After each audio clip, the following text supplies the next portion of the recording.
हम सभी बाबा के बच्चे, जिनको आत्मा के तीनों कालों का ज्ञान मिल चुका है, ऐसे त्रिकालदर्शी हम ब्राह्मण बच्चे हैं। हम बच्चों को ये ज्ञान है कि पहले आत्मा अनादि और आदि रूप में संपूर्ण थी, बाप समान थी। अब अंत में कोई गुण नहीं बचा।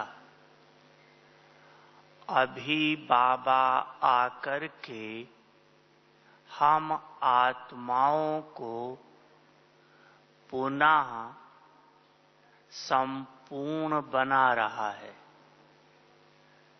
संपूर्ण बनने का आधार है, जैसे आज की मुरली में था कि शिव बाबा यबर मतलब सदा काल के लिए 100% है। ब्राह्मण बच्चे 100% नहीं बन सकते। सदा काल के लिए बाकी बनना बाप समान है, लेकिन सदा काल के लिए आत्मा नहीं बन सकती है।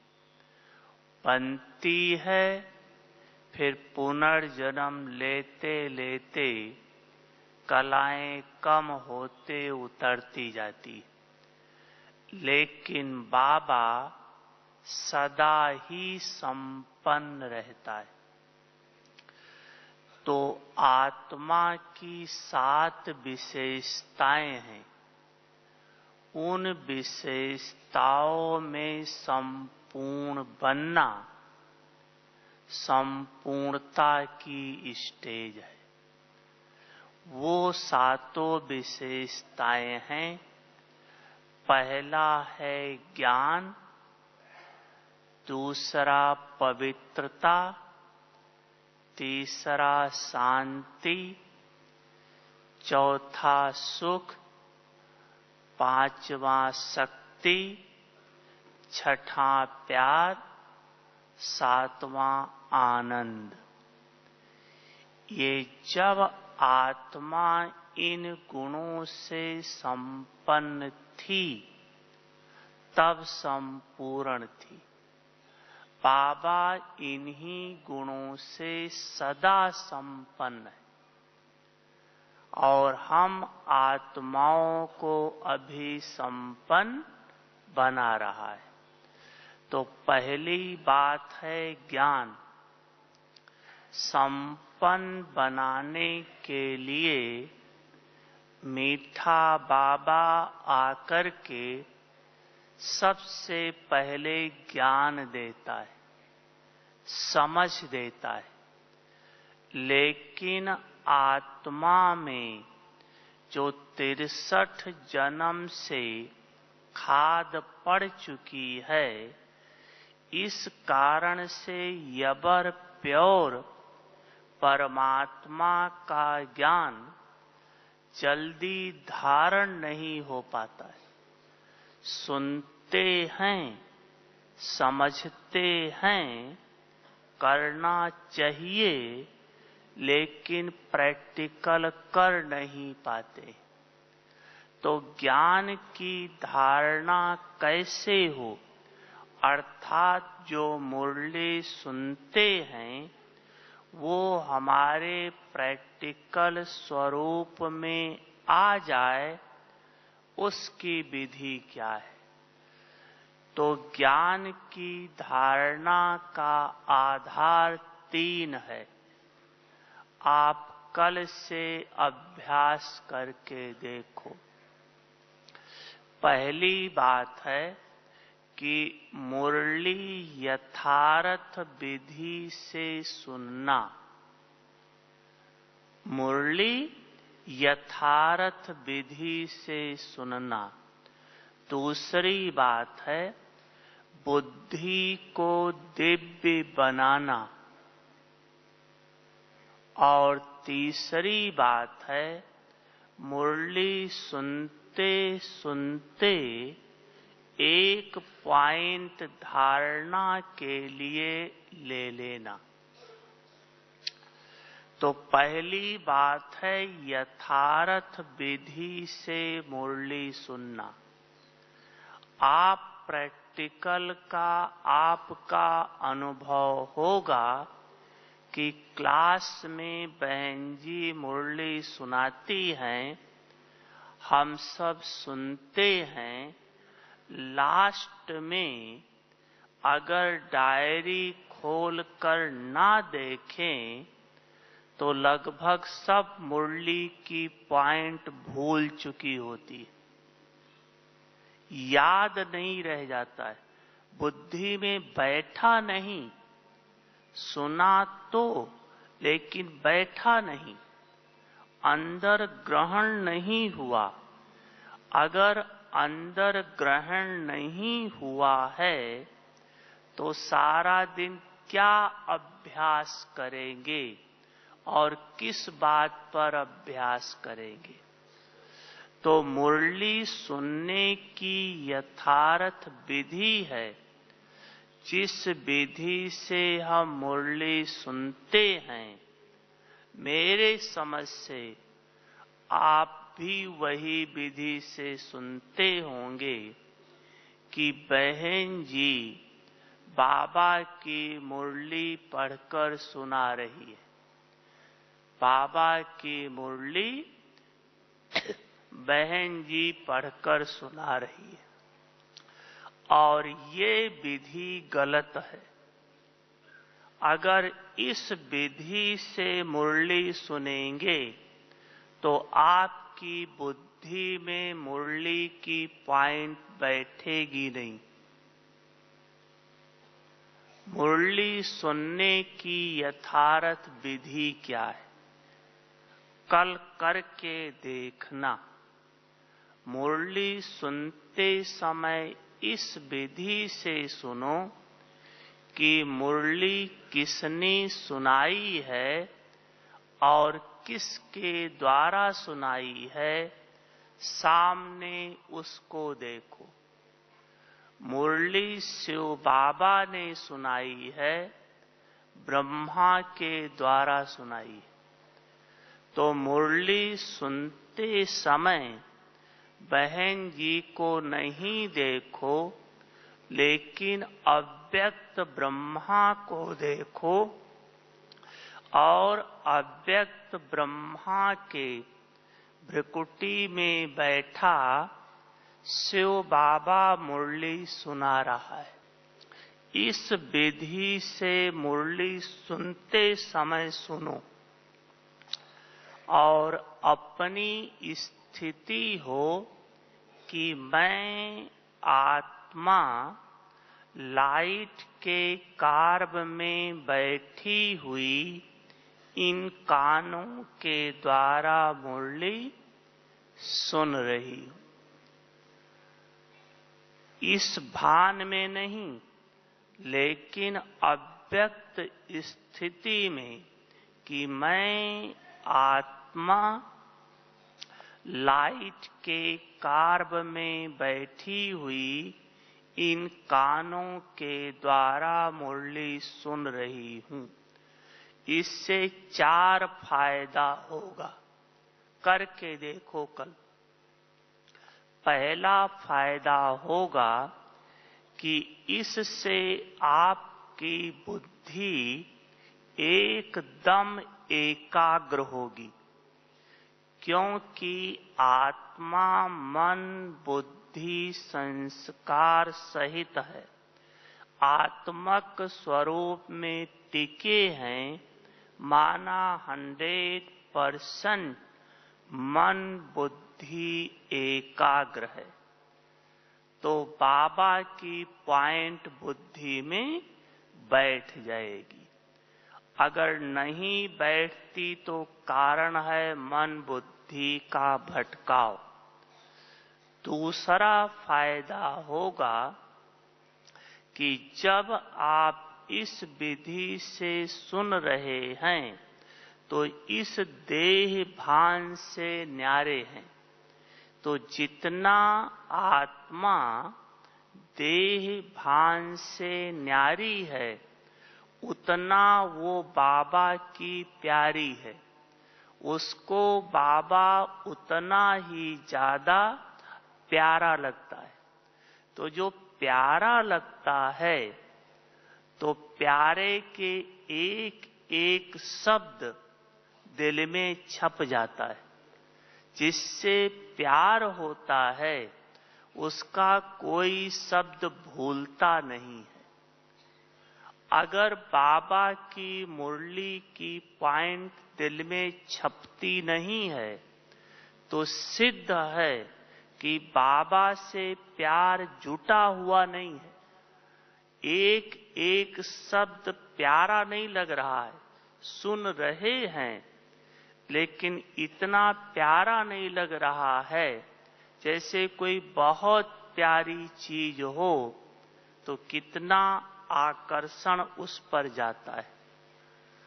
तीसरा फायदा है कि जब आप इस देह भान से न्यारे हैं तो आपकी बुद्धि एकदम प्योर है।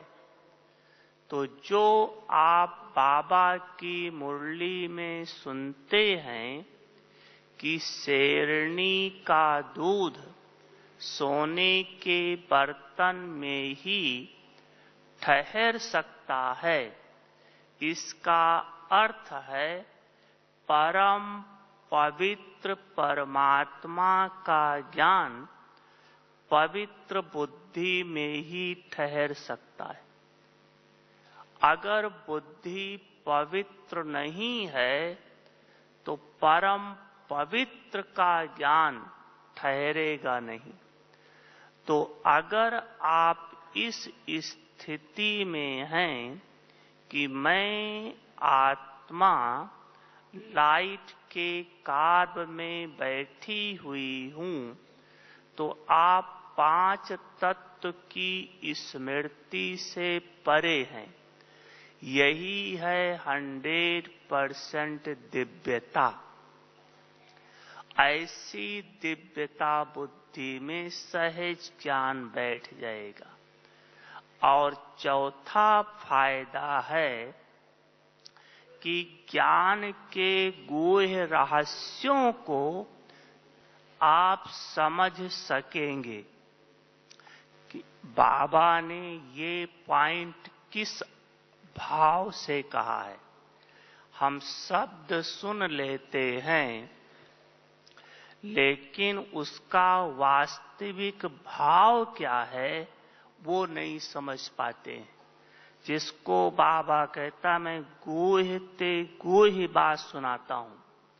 जैसे आप बाबा की मुरली में सुनते हैं कि बाबा जो राजयोग सिखला रहा है, जो योग सिखला रहा है, इससे आप ऊंच से ऊंच पद की प्राप्ति करते हैं, बाबा कहता है। और आप जब योग सीख करके आपकी पढ़ाई पूरी होगी, आप जाकर देवी या देवता बनेंगे। योग सीख रहे हैं ब्राह्मण और पढ़ाई पढ़ के पूरा करेंगे तो बनेंगे देवता। तो देवता बड़े हैं या ब्राह्मण बड़े हैं? कौन बड़ा है? ब्राह्मण। और पढ़ाई पढ़ के देवता बने तो नीचे गए या ऊपर गए?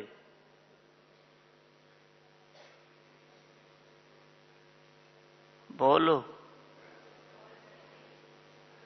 ब्राह्मण पढ़ाई पढ़ के पास किया, बने देवता, भले नारायण ही बने, लेकिन बने तो देवता ही ना। तो नीचे गए या ऊपर गए? ऊपर। ब्राह्मण से बड़ा तो कोई है नहीं, एक बाबा है। ब्राह्मण हीरे तुल्य हैं, देवताएं सोने तुल्य हैं। ब्राह्मणों का माँ बाप शिव बाबा है, परम आत्मा है, और देवताओं का माँ बाप देव आत्मा है। तो ब्राह्मण तो बड़े हैं, लेकिन ब्राह्मण पढ़ाई पढ़ करके देवता बनते हैं, इस आधार से तो नीचे गए। लेकिन बाबा कहता है कि जो मैं योग सिखलाता हूं, इस योग के द्वारा जो ब्राह्मण आत्माएं सीख रही हैं, ऊंच से ऊंच पद की प्राप्ति होती है। कैसे होती है? जब ब्राह्मण आत्मा योग सीखकर घर चलेंगी परम धाम में, तो परम धाम में ब्राह्मण आत्मा शिव बाबा के एकदम समीप होंगी। ये है ऊंच से ऊंच प्राप्ति। कोई भी धर्म पिता या कोई भी आत्मा भगवान के समीप नहीं हो सकती सिवाय हम ब्राह्मण आत्माओं के। ये बहुत बड़ी प्राप्ति है। तो ऐसे कई गूढ़ रहस्य जो बाबा कहता है, अगर अव्यक्त स्थिति में स्थित होकर सुनो तो उस रहस्य को समझ सकेंगे। तो ये 4 फायदा इस विधि मुरली सुनने से होगा।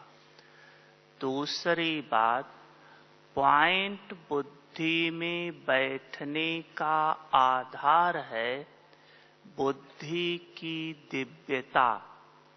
दिव्यता लाने का आधार है आपकी बुद्धि दिव्य कैसे बनेगी? दिव्य बुद्धि बनाने का आधार है मैंपन की बुद्धि, देह अभिमान की बुद्धि बाबा को अर्पित कर दो और दिव्य बुद्धि का वरदान ले लो। कैसे अर्पित करेंगे?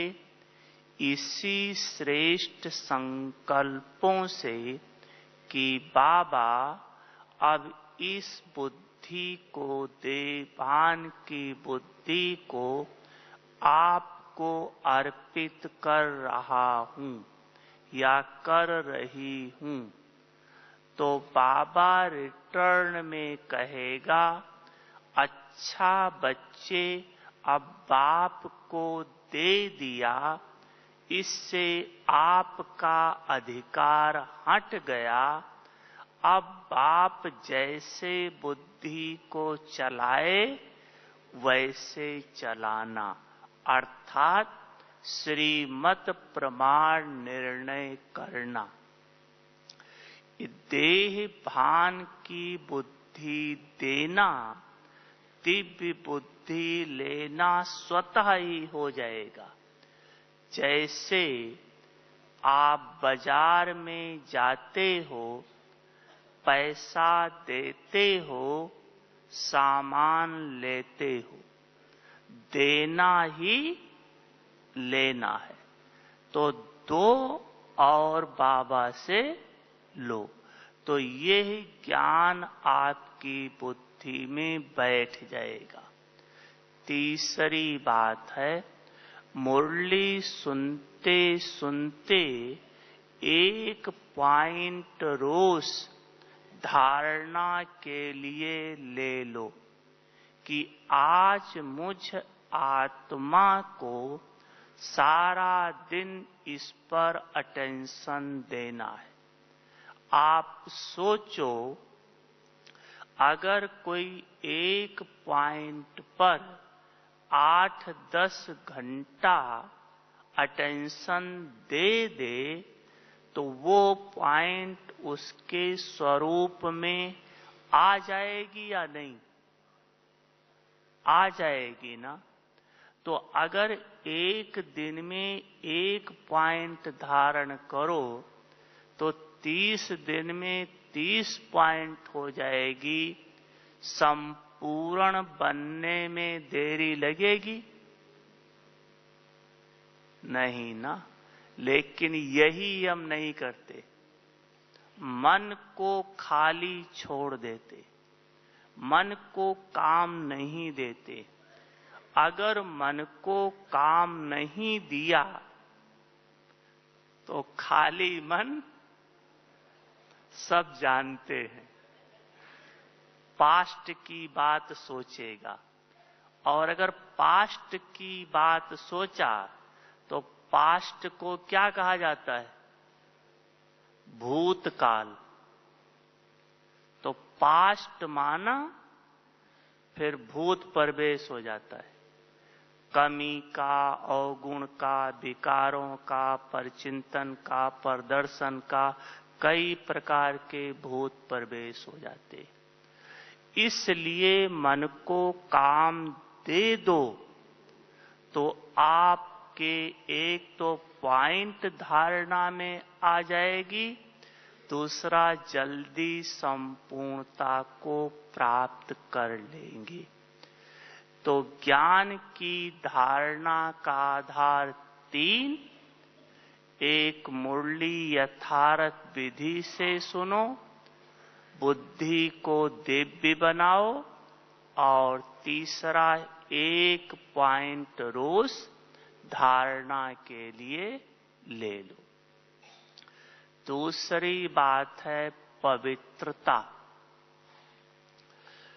पवित्रता ब्राह्मण जीवन में मुख्य फाउंडेशन है, जिसको बाबा आज भी मुरली में कहा और कई बार कह चुका है कि भाई बहन की दृष्टि में भी, क्योंकि 63 जन्म के संस्कार हैं, संकल्प चल जाता है, दृष्टि चलायमान हो जाती है। इसलिए आत्मा देखो, भाई देखो। बात बिल्कुल राइट है, लेकिन जहां देह भान है वहां तुरंत भाई तो दिखाई नहीं देगा। हम सोचें, संकल्प भी कर लें कि मैं आत्मा हूं, लेकिन संकल्प करते स्वरूप तो नहीं बन गए ना। अगर स्वरूप नहीं बने तो सामने वाला आत्मा नहीं दिखाई पड़ेगा। आत्मा तो तब दिखाई पड़ेगा जब आप आत्मक स्वरूप में टिक जाएं। टिकना ही है, लेकिन अभी जो अपना पीरियड है वो बीच का है, ना देह भान में है, ना देह भान से मुक्त है, बीच में है। तो उसका बहुत सुंदर विधि बाबा ने बताई। आप कर्म क्षेत्र पर हो, परिवार में हो, इस साकार सृष्टि पर हो, ये सब रहते हुए आपको देह देखते हुए देह भान ना आए। जैसे सतयुग में देहधारियों से कनेक्शन है, लेकिन देह की आकर्षण नहीं है। क्यों? प्रकृति जीत है, माया जीत। यहां हम प्रकृति जीत, माया जीत पूरा बने नहीं हैं, बन रहे हैं। तो सुंदर विधि बाबा ने बताई थी, शरीर तो देखना ही पड़ेगा। आप बताओ, हम क्लास करा रहे हैं, शरीर नहीं दिखाई पड़ रहा है आपको? दिख रहा है ना? तो क्या करें जो शरीर का भान न आए? बहुत सुंदर विधि बाबा ने बताई थी कि लाइट का शरीर देखो। शरीर देखो लेकिन लाइट का शरीर है, जैसे फरिश्तों का शरीर। तो लाइट के शरीर के बीच में लाइट स्वरूप आत्मा विराजमान है। इस स्मृति से देखो तो धीरे धीरे आत्मक स्थिति पक्की होती जाएगी, क्योंकि देह का आकर्षण नहीं होगा। लाइट के शरीर में देह का आकर्षण नहीं है, दिव्यता है। और आत्मक स्वरूप की स्मृति धीरे धीरे दिव्यता के आधार से जल्दी बना देगी। तो पवित्रता की धारणा का सहज साधन है, लाइट का शरीर देखो। लाइट के शरीर की स्मृति खुद के प्रति रखो कि मैं आत्मा लाइट के कार्य में बैठी हुई हूँ, चल रही हूँ, बोल रही हूँ, खा रही हूँ, या फलाने भाई बहन से बात कर रही हूँ, उसका भी लाइट का शरीर है। तो पवित्रता की धारणा होती जाएगी। तीसरा है शांति। शांति आत्मा का स्वधर्म है। शांत हमें बनना है, शांति धाम चलना है, पता है। लेकिन आत्मा 100% शांत स्वरूप की स्थिति में आ जाए, उसका सुंदर अभ्यास करना पड़ेगा। ऐसे तो हम सारा दिन ओम शांति कहते रहते, लेकिन क्या शांत स्वरूप में टिक पाते हैं? शांत स्वरूप में वही टिक सकता है जो 4 प्रकार की शांति का अभ्यास करेगा। 4 प्रकार की। पहली है साइलेंस स्टेज, दूसरा है स्वीट साइलेंस, तीसरा है डीप साइलेंस, चौथा है dead silence. Silence, sweet silence, deep silence और डेड साइलेंस। चारों प्रकार के साइलेंस में अंतर है। साइलेंस अर्थात अपने मन के संकल्पों के बहावों को हटा करके एक बाबा या बाबा के ज्ञान में मन को लगा देना। इससे जब बाहर के संकल्प का प्रभाव हटेगा, तब मन शांत स्थिर हो जाएगा। इसको कहते हैं शांति की स्टेज। जैसे देखो, बरसात का पानी देखा होगा, या वैसे भी जब पानी बहता है तो साथ में मिट्टी, कंकड़, पत्थर सब बहा ले जाता है और पानी मैला हो जाता है। लेकिन वही पानी जब एक स्थान पर रुक जाता है तो सब कंकड़ पत्थर नीचे बैठ जाता है और पानी निर्मल एकाग्र हो जाता है। आपका मन निर्मल एकाग्र हो गया है, शांत हो गया है, उसकी परख जैसे साफ पानी में पानी एकाग्र है तो पानी के अंदर कोई भी चीज पड़ी है तो जैसा है वैसे यथार्थ दिखाई देगी। अगर पानी हिल रहा है तो गोल पत्थर होगा तो लंबा दिखाई पड़ेगा। प्रयोग करके देखना। और अगर पानी गंदा है तो दिखाई नहीं पड़ेगा। तो आपका मन एकाग्र और साफ हो गया है, इसका विधि शांत है, उसकी निशानी आप जो संकल्प करेंगे यथार्थ करेंगे, संकल्पों का बहाव नहीं होगा। क्योंकि शुभ संकल्प कम चलते हैं, धीरे चलते हैं, यथार्थ चलते हैं। व्यर्थ फास्ट चलता है, अयथार्थ होता है। थोड़ा ज्यादा चल गया तो वही व्यर्थ संकल्प विकार का रूप ले लेता है।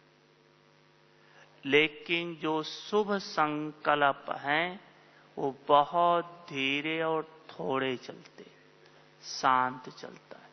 तो साइलेंस स्थिति का आधार है। बाबा का ज्ञान मनन करना, बाबा की बातों को याद करना, बाबा को याद करना, सब तरफ से मन को हटाकर बाबा और बाबा के ज्ञान में मन को ले आना, इसको कहा जाता है साइलेंस की स्थिति, शांति की स्थिति।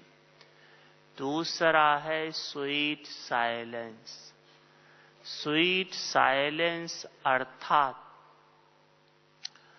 बाप दादा की याद, बाप दादा से सर्व संबंधों का सुख लेना, संबंधों के सुख में शांति समाई।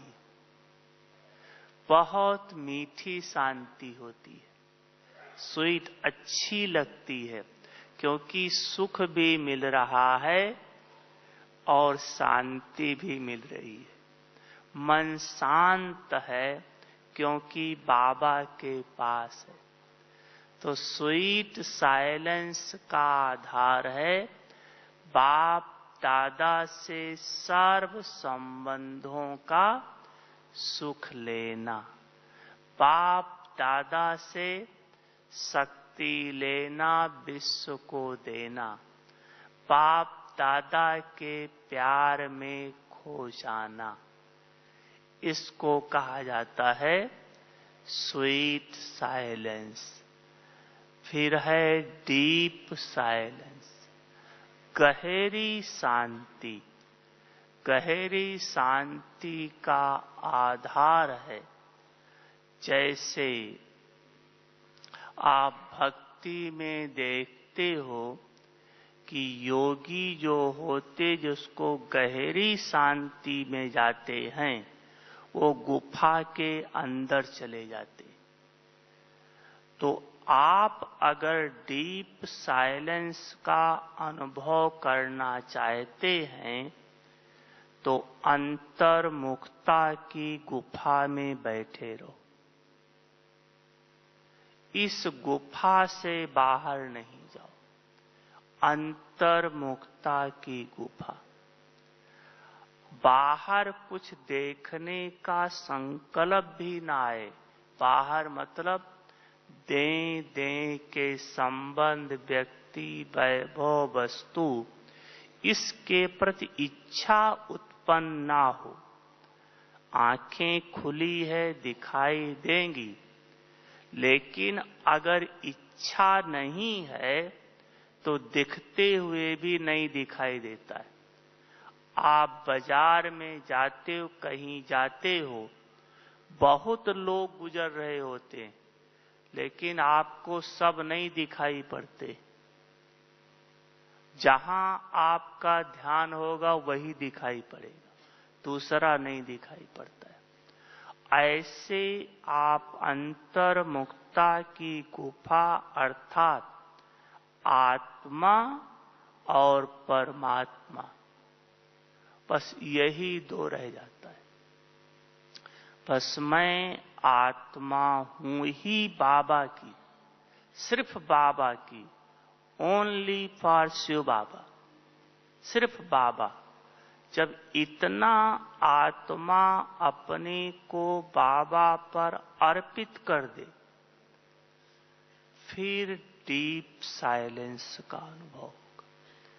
और उस डीप साइलेंस का वायुमंडल बनता है, वाइब्रेशंस बनता है। जैसे साकार बाबा के लिए कहते थे, तो वो डीप साइलेंस के लिए अंतर्मुखता के गुफा में रहना पड़ेगा। इसके बाद है डेड साइलेंस। डेड साइलेंस अर्थात आत्मा परम धाम में शिव बाबा के पास, जहां मन की भी आवाज नहीं है, बस मैं ज्योतिर्बिंदु आत्मा ज्योति ज्योति से मिल रही है, प्रकाश प्रकाश से मिल रहा है। परम धाम, वहां जितना अपने को एकाग्र कर पाएंगे, परम धाम में जितनी देर एकाग्र कर सकेंगे, उसका 1 मिनट का भी प्रभाव 2 घंटा तो कम से कम आत्मा पर पड़ जाता है। 1 मिनट भी एकाग्र हो, इसको बाबा कहता है स्वधर्म में टिको, पाप सब नष्ट हो जाएंगे, संस्कार परिवर्तन हो जाएंगे। इसी को ज्वालामुखी योग भी कहते हैं। डेड साइलेंस, जब इस चारों प्रकार की शांति का अनुभव आप करते रहो, या किसी न किसी प्रकार की शांति में स्वयं को स्थित रखो, तब आत्मा बाबा के समान या 100% शांत स्वरूप की स्थिति में आ सकती। लाना ही है, लेकिन अटेंशन देकर थोड़ा अभ्यास करना है। लेकिन चारों प्रकार का, सिर्फ एक नहीं, करना चारों है। डेड साइलेंस तो अमृत वेले बहुत अच्छा हो सकता है, बढ़ाना है अभ्यास। चौथी बात है प्यार। प्यार के लिए कहा गया है कि सतयुग में प्यार की गंगा बहती, शेर बकरी एक घाट पानी पीते। इतना आत्मा में अभी प्यार आ जाए, नॉलेज है लेकिन आ जाए वो नहीं हो पा रहा है। जानते हैं, संस्कार है, हिसाब किताब है, लेकिन आत्मा को मास्टर प्यार का सागर बनना ही है, प्यार की गंगा बहना ही है। अगर प्यार का सागर बनना है तो प्यार की 3 स्टेजेस हैं। उन तीनों स्टेजेस में आपको कहीं न कहीं स्थित रखना पड़ेगा सदा। एक है प्यार की तीनों स्टेज, प्यार, प्रेम, स्नेह।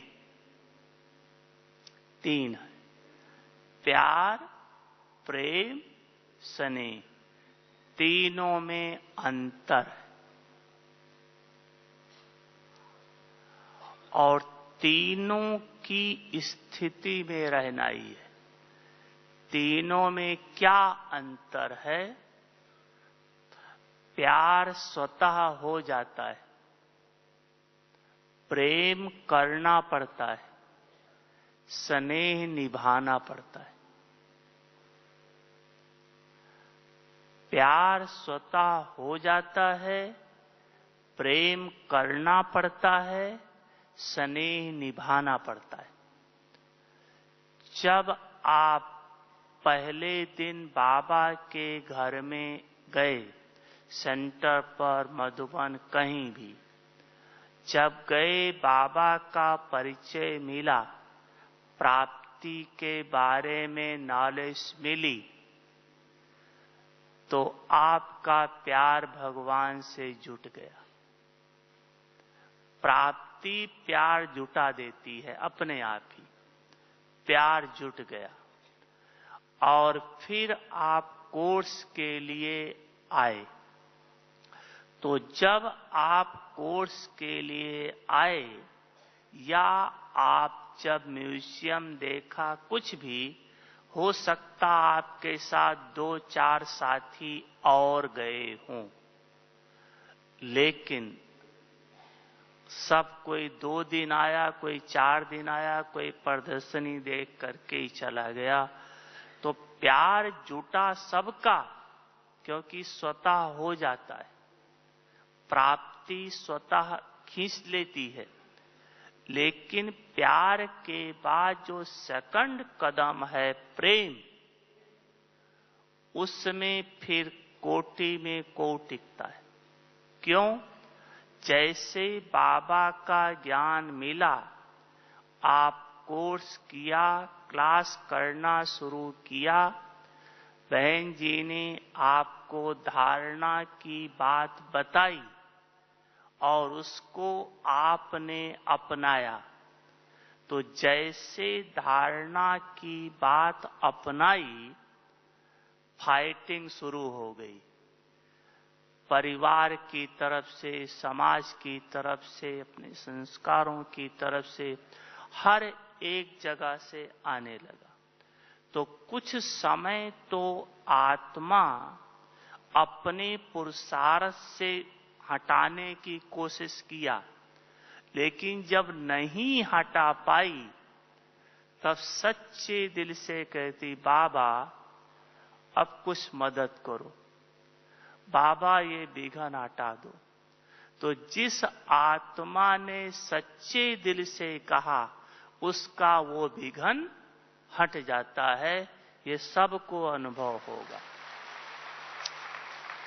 और जब विघन हट गया, तब आत्मा बाबा से कहती, बाबा अब कुछ भी हो जाए, ये जीवन आपके लिए। अब मरना आपकी गली में, जीना आपकी गली में। अब कुछ भी हो जाए, आपका हाथ नहीं छोड़ेंगे। इसको कहा जाता है स्नेह। तो प्यार स्वतः हो जाता है। प्रेम में कुछ आप करो, कुछ हम करें। बाबा पुरुषार्थ मैं कर रहा हूं, मदद आप करना। पुरुषार्थ करना हमारा फर्ज है, बाकी आप जानो। कुछ हम करें, कुछ आप करो। और स्नेह में जो स्नेही को पसंद है वही करना है। तो स्नेही को क्या पसंद है? सतगुरु का फरमान याद कर लो, जो कहा जी बाबा, जो कहा जी बाबा। उसमें कुछ हम करें, कुछ आप नहीं। जो बाबा ने कहा वो करना ही है। तभी कहा जाता है कि स्नेह में कुर्बानी देनी पड़ती है। देह भान की कुर्बानी, कमियों कमजोरियों की कुर्बानी। ऐसे कुर्बानी देने वाला, बाबा के हर आज्ञा का पालन करने वाला, ऐसे भगवान के प्यार का पात्र बन जाता है। ऐसी आत्मा को भगवान हर समय प्यार देती रहती है, प्यार देती रहती है। ऐसी आत्मा मास्टर, प्यार का सागर, बाप के समान स्वतः बन जाती है। अच्छा, टाइम हो गया। अच्छा, ओम शांति।